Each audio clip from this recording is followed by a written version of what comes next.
Nay nag-message ako ba and he's asking if naaba daw ko nako atong tulo atong pag-start nako diri sa Australia. Una, self-courage, resilience, and money. Tabagon ni nako siya, kabalo ko nga binuang ra niya pero nalang ko na-realize. Una, self-courage. Makaingon jud ko nga wala ko ana, hina jud kay kog loob kay very particular gid kayo ko kung unsa akong naandan mao akong naandan. Taga Kabanglasan ko pero never jud ko nag-atog Valencia City nga walay kauban. Ug dili jud ko moadtog Valencia nga walay kauban. Perminti gid ako bit-bit akong tita.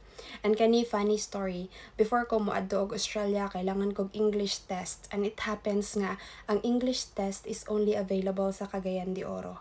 Ug katong time nga mag-test ko kailangan akong tita na ay kailangan aduan busy kay si Anarot ato so dili siya makauban sa ako. Akong gibuhat nag-invite gyud kog friend. Hi Ann.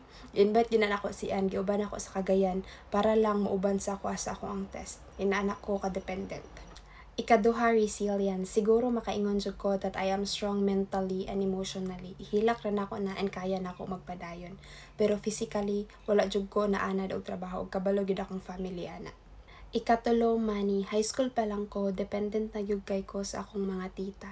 Sila gid na ang ga-provide sa ako ang allowance, tuition or unsa pa na diha nga panginahanglanon ako sa eskwelahan so wala jud ko akong kaugalingon nga kwarta.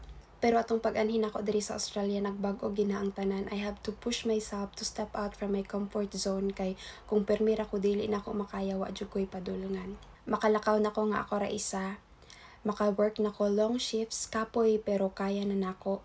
Money, dili ingon nga, daghan na gid kaayo, but I am able to send myself to school and ma-provide na nako akong panginahanglanon tanan diri sa Australia, and I am able to send my 4 brothers to school back home as well and provide their needs. Wala ko atong tulo, but when I came here, by God's grace, I've earned it, and possibly ma-earn pa na nimo.